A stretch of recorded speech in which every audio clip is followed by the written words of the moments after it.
राधे राधे। आप सभी का एक बार फिर से स्वागत है आपके अपने यूट्यूब चैनल व्रत त्योहार की कथा में। आज हम सोमवार की व्रत कथा के बारे में जानेंगे। सोमवार के व्रत को लेकर मान्यता है कि इस व्रत को करने से भगवान शिव अपने भक्तों की सारी मुरादें जल्दी पूरी करते हैं। सोमवार के दिन भगवान शिव को समर्पित है, इसीलिए इस दिन भगवान शिव की पूजा और व्रत करने का महत्व और ज़्यादा बढ़ जाता है। यदि आप सोमवार व्रत करते हैं तो आपको सोमवार के व्रत की कथा ज़रूर सुननी चाहिए, क्योंकि इसके बिना आपका व्रत अधूरा माना जाता है।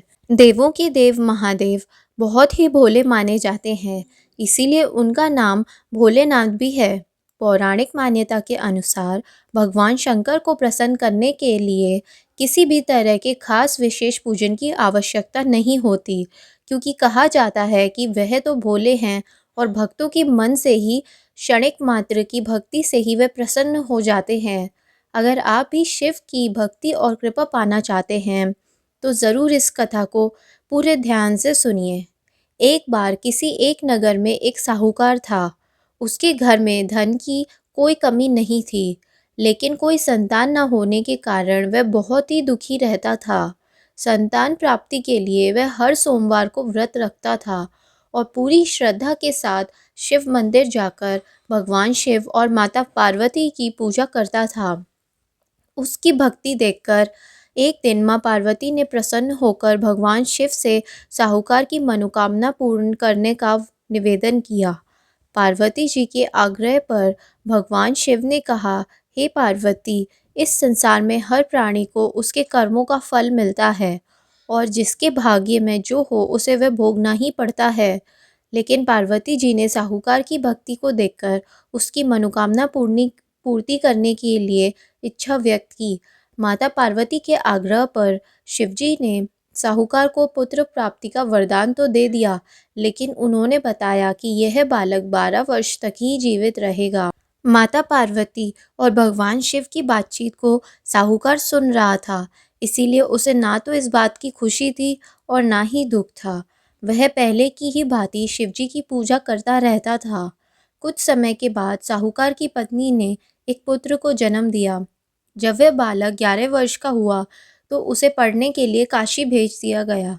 साहूकार ने पुत्र के मामा को बुलाकर उसे बहुत सारा धन देते हुए कहा कि तुम इस बालक को काशी विद्या प्राप्ति के लिए ले जाओ। तुम लोग रास्ते में यज्ञ करते जाना और ब्राह्मणों को भोजन दक्षिणा देते हुए जाना। दोनों मामा भांजे इसी तरह यज्ञ करते और ब्राह्मणों को दान दक्षिणा देते हुए काशी नगर के लिए निकल पड़े। इस दौरान रात में एक नगर पड़ा, जहां नगर के राजा की कन्या का विवाह था।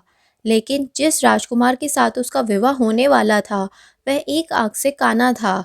राजकुमार के पिता ने अपनी पुत्र को काना होने के बावजूद ये बात छुपाई और सोचा, क्यों ना उसे साहूकार के पुत्र को दूल्हा बनाकर राजकुमारी से विवाह करा दूं। विवाह के बाद इसको धन देकर विदा कर दूंगा और राजकुमारी को अपने नगर ले आऊंगा। लड़के को दूल्हे के वस्त्र पहनाकर राजकुमारी से विवाह करा दिया। साहूकार का पुत्र ईमानदार था, उसे यह बात सही नहीं लगी, इसीलिए उसने अवसर पाकर राजकुमारी के दुपट्टे पर लिखा कि तुम्हारा विवाह मेरे साथ हुआ है, लेकिन जिस राजकुमार के संग तुम्हें भेजा जाएगा वह एक आंख से काना है। मैं तो काशी पढ़ने जा रहा हूँ। जब राजकुमारी ने अपनी चुन्नी पर यह लिखी बात पढ़ी तो उसने अपने माता पिता को यह बात बताई। राजा ने अपनी पुत्री को विदा नहीं किया, फिर बारात वापस चली गई। दूसरी ओर साहूकार का लड़का और उसका मामा काशी पहुंचे और वहां जाकर उन्हें यज्ञ किया। जिस दिन लड़का 12 साल का हुआ उसी दिन वह यज्ञ का भी आयोजन किया और लड़के ने अपने मामा से कहा कि मेरे तबीयत कुछ ठीक नहीं है। मामा ने कहा कि तुम अंदर जाके आराम कर लो।